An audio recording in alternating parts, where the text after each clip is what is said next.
ಪಡು ಹೇ ದೇವ, ತೃಪ್ತಿ ಪಡು. ಇಂದು ಈ ಮನೆಯ ದಟ್ಟ ದರಿದ್ರ ವ್ಯವಸ್ಥೆಯನ್ನು ನೋಡಿ ತೃಪ್ತಿ ಪಡು. ಯಾಕ್ರಿ ನಮ್ಮ ಹಣೆ ಬರ ಸರಿ ಇಲ್ದಕ್ಕೆ ಮೂಕರಾಗಿ ಕೂತಿರೋ ಆ ದೇವ್ರನ್ನ ಯಾಕ್ರಿ ನಿಂದಿಸ್ತೀರಾ? ಹೌದು ಶಾರದಾ, ದೇವರ ಕಲ್ಲಾಗಿ ನಿಂತಿರುವ ಆ ದೇವರನ್ನು ನಿಂದಿಸಲೇಬೇಕು. ಒಂದು ಕಾಲದಲ್ಲಿ ಸಂತೋಷ ಸಮೃದ್ಧಿಯೇ ತೊಟ್ಟಿಲಾಗಿ, ನಗೆ ನೆಮ್ಮದಿಗಳೇ ತಾಯಿಯಾಗಿ ಜೋಗುಳ ಹಾಡುತ್ತಿದ್ದ ಈ ಮನೆಯಲ್ಲಿ ಇಂದು ಬಿರುಗಾಳಿಗೆ ಸಿಕ್ಕ ತರಗೆಳಗಳಂತೆ ಇಡೀ ಹಳ್ಳಿಯೇ ಕ್ಷಾಮದ ಭೀಕರತೆಯನ್ನು ಎದುರಿಸಲಾರದೆ ತತ್ತರಿಸಿ ತೂಗಾಡುತ್ತಿದೆ. ಹಸಿವು ತೃಣವಾಗಿ ಕಿತ್ತು ತಿನ್ನುತ್ತಿರುವಾಗ ಆ ದೇವರನ್ನು ನಿಂದಿಸದೆ ಮತ್ತಾರನ್ನು ನಿಂದಿಸಲಿ ಶಾರದಾ, ಮತ್ತಾರನ್ನು ನಿಂದಿಸಲಿ? ಅಪ್ಪ, ಉಡ್ಸ್ದೇವ್ರು ಹುಲ್ ಮೇಯಿಸ್ತಾನಪ್ಪ. ಕಷ್ಟ ಅನ್ನೋದು ಮನುಷ್ಯನಿಗೆ ಬರದೆ ಮರಕ್ಕೆ ಬರುತ್ತೇನಪ್ಪ. ನೋಡಪ್ಪ, ಎಷ್ಟೇ ಕಷ್ಟಗಳು ಬಂದರೂ ಅದನ್ನೆಲ್ಲ ಧೈರ್ಯದಿಂದ ಎದುರಿಸಿ ನಿಲ್ಲಬೇಕು. ಜೀವನದಲ್ಲಿ ಎಲ್ಲರೂ ಒಟ್ಟಿಗೆ ಇದ್ದು ಅಮ್ಲಿನ ತುಂಬೆ ಸೊಪ್ಪ ಒಟ್ಟಿಗೆ ಕುಡಿದು ಒಟ್ಟಿಗೆ ಬದುಕೋಣಪ್ಪ. ಹೊಟ್ಟೆ ತುಂಬಾ ಹಸಿತಾ ಇದೆ ಅಮ್ಮ, ಅನ್ನ ಕೊಡಮ್ಮ. ಪಾಪು, ಇವತ್ತು ಅನ್ನ ಮಾಡಿಲ್ಲ, ಗಂಜಿ ಮಾಡಿದ್ದೀನಿ, ಅದೇನ ಕುಡಿ ಬಂಗಾರ. ನಂಗೇನ್ ಗಂಜಿ ಬೇಡ, ನಂಗೆ ಅನ್ನನೇ ಬೇಕು. ಅಪ್ಪ ಅಪ್ಪ ಅಮ್ಮಂಗೆ ಹೇಳಿ ಅನ್ನ ಕೊಡ್ಸಪ್ಪ. ನೋಡಲಾರೆ ಶಾರದಾ, ನೋಡಲಾರೆ.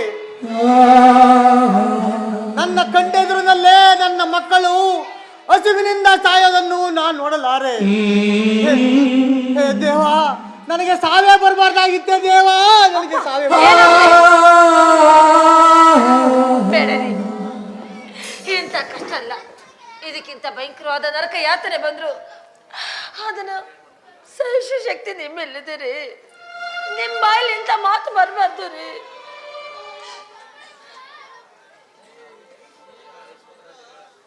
ರಮಣ್ಣ,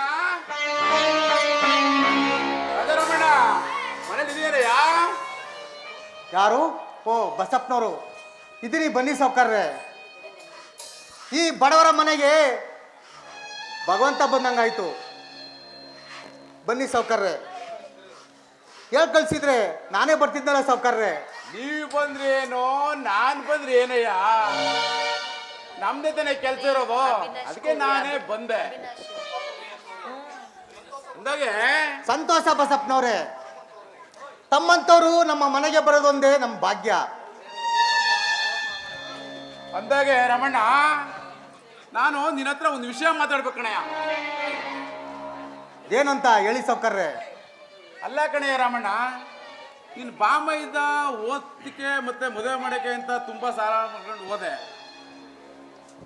ತುಂಬಾ ದಿನ ಆಯ್ತು. ಈ ಸರಿ ಬೇರೆ ಮಳೆ ಇಲ್ಲ, ಬೆಳೆ ಇಲ್ಲ, ನಾನು ತುಂಬಾ ಲಾಸ್ ಆಗ್ಬಿಟ್ಟಿದ್ದೀನಿ. ಅದಕ್ಕೆ ನಿನ್ನ ನೋಡ್ಕೊಂಡು ಬಡ್ಡಿ ಹಣ ಮತ್ತೆ ಹಸಿರು ಹಣ ಎರಡನ್ನೂ ಒಟ್ಟಿಗೆ ಕೊಟ್ಟು ಇಸ್ಕೊಂಡು ಬಂದಿದ್ದೀನಿ ಕಣಯ್ಯ. ಸಾವ್ಕಾರ್ರೆ, ನಿಂತ ನಿಲುವಿನಲ್ಲೇ ಹಣ ಕೇಳಿದ್ರೆ ಎಲ್ಲಿಂದ ತರಲಿ? ನಿಮ್ಮ ಮಾತು ಕೇಳ್ತಾ ಇದ್ರೆ ನೀರು ಇಳಿಯದ ಗಂಟಲಿಗೆ ಕಡುಬು ತುರುಕಿದಂತಾಗಿದೆ ಸಾವ್ಕಾರ್ರೆ, ಕಡುಬು ತುರುಕಿದಂತಾಗಿದೆ. ರಾಮಣ್ಣರೇ, ನಿಮ್ಮ ಮಾತಿನ ಅರ್ಥ? ಹೌದು ಸ್ವಾಮಿ, ಒಂದು ಹೊತ್ತಿನ ಕೂಳಿಗೂ ಕಷ್ಟಪಡುತ್ತಿರುವಾಗ ನಿಂತು ನಿಲುವಿನ ಹಣ ಕೇಳಿದ್ರೆ ಎಲ್ಲಿಂದ ತರಲಿ ಸ್ವಾಮಿ?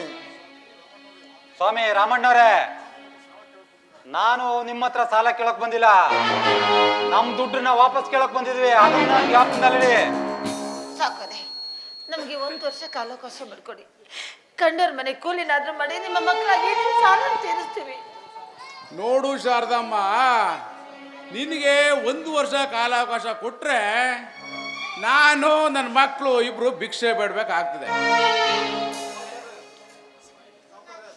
ಸಾವ್ಕಾರ್ರೆ, ದೊಡ್ಡ ಮಾತು ಸಾವ್ಕಾರ್ರೆ, ತಮ್ಮ ಬಾಯಿಲಿ ಅಂತ ಮಾತು ಬರಬಾರ್ದು. ನನಗೆ ಸ್ವಲ್ಪ ಕಾಲಾವಕಾಶ ಕೊಡಿ, ಏನಾದ್ರು ಮಾಡಿ ನಿಮ್ಮ ಹಣ ತೀರಿಸ್ತೀನಿ. ಆಯ್ತು ರಾಮಣ್ಣ, ಆಯ್ತು. 8 ದಿನದೊಳಗಡೆ ನೀನು ಹಣ ವಾಪಸ್ ಕೊಟ್ಟಿಲ್ಲ ಅಂತಂದ್ರೆ ನಿನ್ನ ಕೆಟ್ಟವನ್ನ ಮಾಡಬೇಡ ಕಣಯ್ಯ. ಸಾವ್ಕಾರ್ರೆ, 8 ದಿನಕ್ಕೆ ನಿಮ್ಮ ಹಣನ ಎಲ್ಲಿಂದ ತರಲಿ? ಎಲ್ಲಿಂದಾರು ತಗೊಂಡ್ ಬಾ, ಅದು ನಮಗ್ ಬೇಕಾಗಿಲ್ಲ. ನಮ್ಮ ಹಣನ ವಾಪಸ್ ಕೊಡ್ಲಿಲ್ಲ ಅಂದ್ರೆ ನಿಮ್ ಮನೆನ ಹರಾಜ್ ಹಾಕ್ಬೇಕಾಗುತ್ತೆ. ಹುಷಾರ್. ನಿಮ್ಮ ಮನ್ಸನ್ನ ಇಷ್ಟೊಂದು ಕಲ್ ಮಾಡ್ಕೋಬೇಡಿ. ನಮ್ಮೇಲೆ ದಯ ತೋರಿಸಿ ನಿಮ್ಮ ಕೈ ಮುಗಿದು ಬೇಡ್ಕೊಳ್ತೀನಿ. ನೋಡು ಶಾರದಾ, ನಿನ್ನ ನೋಡಿದ್ರೆ ನನಗೂ ಅಯ್ಯೋ ಅನ್ಸುತ್ತೆ. ನಿಂತಿಲ್ವಲ್ಲಿ ಹಣ ಕೊಡು ಅಂತಂದ್ರೆ ನಿಮಗೂ ಸ್ವಲ್ಪ ಕಷ್ಟ ಆಗ್ತದೆ. ಆಯಿತು, 8 ದಿನ ಕಾಲಾವಕಾಶ ಕೊಡ್ತೀನಿ. ಅಷ್ಟರಲ್ಲಿ ಅಸ್ಲು ಬಡ್ಡಿ 2 ತಂದು ಕೊಟ್ಬಿಡವ. ನೋಡಿ ರಾಮಣ್ಣವ್ರೆ, ಕೊನೆದಾಗಿ ಹೇಳ್ತಾ ಇದ್ದೀನಿ, ಇನ್ 8 ದಿನದಲ್ಲಿ ನಮ್ ಬಡ್ಡಿ ಅಸ್ಲು 2 ವಾಪಸ್ ಕೊಡಿ. ಇಲ್ಲ ಅಂದ ನಾವು ನಮ್ಗೆ ಆಧಾರ ಮಾಡಿರೋ ನಿಮ್ ಜಮೀನು, ನಿಮ್ ಮನೆ ಎಲ್ಲನೂ ಹರಾಜ್ ಹಾಕ್ಬೇಕಾಗುತ್ತೆ. ಹುಷಾರ್. ಅವಿನಾಶ್, ಅವಿನಾಶ್, ಸ್ವಾಮಿ ಬಸಪ್ಪನವ್ರೆ,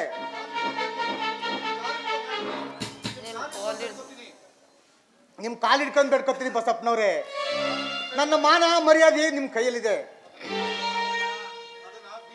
ಅದನ್ನ ಬೀದಿ ಪಾಲ್ ಮಾಡಬೇಡಿ ಸಾವ್ಕಾರ್ರೆ, ಬೀದಿ ಪಾಲ್ ಮಾಡಬೇಡಿ. ನೋಡು ರಾಜಾರಾಮಣ್ಣ, ಈಗ ನಂದೇನು ವ್ಯವಹಾರ ನಡೆಯುತ್ತಾ ಇಲ್ಲಪ್ಪ. ಎಲ್ಲ ನನ್ನ ಮಗನ ವಹಿಸ್ಬಿಟ್ಟಿದ್ದೀನಿ. ಎಲ್ಲ ನೀನೇ, ಅವನುಂಟು ನೀನುಂಟು. ನಾನು ಇನ್ನು ಬರ್ತೀನಿ ಕಣಯ್ಯ. ಬಸಪ್ಪನವ್ರೆ, ಬಸಪ್ಪನವ್ರೆ,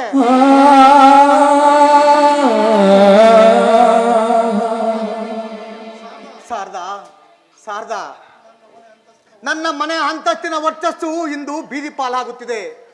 ನಮ್ಮ ತಾತ ಮುತ್ತಾತಂದಿರು ಉತ್ತಿ ಬಿತ್ತಿದ ಮರ್ಯಾದೆ ಬೀದಿ ಪಾಲಾಗ್ತಿದೆ ಶಾರದಾ, ಬೀದಿ ಪಾಲಾಗ್ತಿದೆ.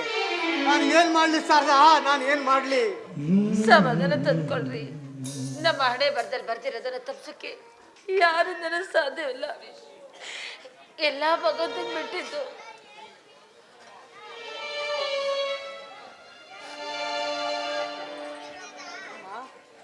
ತಗೋಮ್ಮ ಇವತ್ತಿನ ಸಂಪಾದನೆ ಹೇಳೋಣ. ಸತೀಶ, ನಿನ್ನ ಇವತ್ತಿನ ಸಂಪಾದನೆ ಇವತ್ತಿನ ಹಸುವನ್ನು ನಿಂಗಿಸುವುದು ವಿನಃ ನಾಳಿನ ಕಟ್ಟನ ತೀರ್ಸಲಪ್ಪ. ಏನಪ್ಪ ಇದು ಓಟು? ಅಣ್ಣ, ಅದನ್ನ ನಾನು ಹೇಳ್ತೀನಿ. ಮಾವನ ಮದ್ವೆಗೋಸ್ಕರ, ಅವನು ಓದ್ಗೋಸ್ಕರ ಅಪ್ಪ ಸಾವುಕಾರ ಹತ್ರ ಸಾಲ ಮಾಡಿದ್ವಲ್ಲ, ಅದಕ್ಕೆ ಸಾವುಕಾರ ಬಸಪ್ಪನವರು ಅವ್ರ ಮಗ ಅವಿನಾಶ್ ಇಬ್ರು ಮನೆಗೆ ಬಂದಿದ್ರು. ಹಣನ ಬಡ್ಡಿ ಸಮೇತ ಇನ್ನೊಂದು 8 ದಿನದಲ್ಲಿ ತೀರಿಸ್ಬೇಕಂತೆ. ನಾವೇನಾದ್ರೂ ತೀರಿಸ್ಲಿಲ್ಲ ಅಂತಂದ್ರೆ ನಮ್ ಗದ್ದೆ ಜಮೀನ್ ಎಲ್ಲಾನು ಹರಾಜಾಗ್ಬಿಡ್ತಾರಂತೆ. ಹರಾಜಾಗ್ತಾರ? ಅದ್ಯಾಗ ಹರಾಜಾಗ್ತಾರೋ ನಾನು ನೋಡ್ತೀನಿ. ಸತೀಶ, ಏನ್ ಮಾತಾಡ್ತಾ ಇದ್ದಾರೆ ಸತೀಶ? ನಾವು ಸಾಲ ಮಾಡೋದನ್ನ ತಾನೆ ಅವ್ರು ಹರಾಜಾಗ್ತೀನಿ ಅಂತ ಹೇಳ್ತಾ ಇರೋದು. ಅಪ್ಪ, ಹಾಗಾದ್ರೆ ಮುಂದಿನ ಗತಿ ಏನಪ್ಪ? ಹಾ, ದೇವರೇ ತೋರ್ಸ್ಬೇಕಪ್ಪ.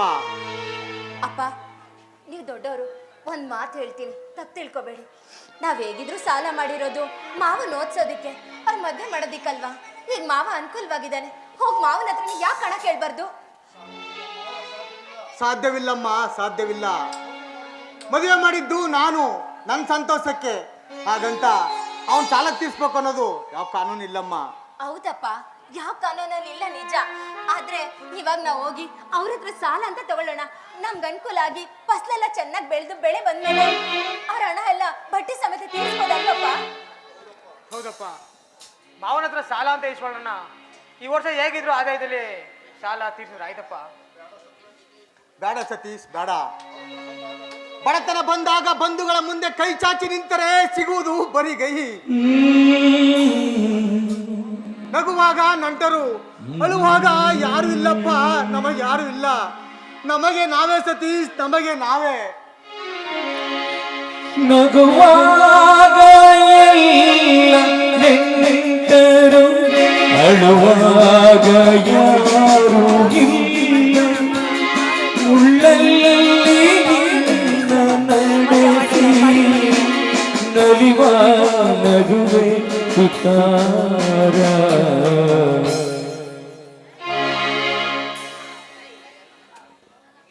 ಮಕ್ಳು ಹೇಳ್ದಾಗೆ ನಾವು ಮಾಡೋ ಪ್ರಯತ್ನ ಮಾಡೋಣ. ಮುಂದಿನ ಫಲ ಭಗವಂತಂಗೆ ಬಿಟ್ಟಿದ್ದೀರಿ. ಆಗ್ಲಿ ಶಾರದಾ, ನಿಮ್ಮೆಲ್ಲರ ಆಸೆಯನ್ನ ನಾನು ಯಾಕೆ ಬೇಡ ಅನ್ಲಿ? ಪ್ರಯತ್ನ ಮಾಡಿ. ಆದ್ರೆ ನನಗೆ ಇದರಲ್ಲಿ ನಂಬಿಕೆ ಇಲ್ಲ ಶಾರದಾ, ನನಗೆ ಇದರಲ್ಲಿ ನಂಬಿಕೆ ಇಲ್ಲ. ಅಮ್ಮ ನೀನು ನಾಳೆ ನಮ್ಮ ಮಾವನ ಹತ್ರ ಹೋಗಿ ಇರೋ ಪರಿಸ್ಥಿತಿಲಿ ವಿವರಿಸಿ ಹಣನ ಈಸ್ಕೊಡೋನಮ್ಮ. ಬರೋ ವರ್ಷ ತೀರ್ಸಿದ್ರಾಯ್ತು. ಹೋಗ್ತೀನಪ್ಪ, ಹೋಗ್ತೀನಿ. ನಾನೇ ಸಾಕಿ ಬೆಳೆಸಿದ ನನ್ನ ತವರನ್ನ ತಮ್ಮನ ಮನೆ ಬಾಗ್ಲಿಗೆ ಭಿಕ್ಷಿಗೆ ನಾನೇ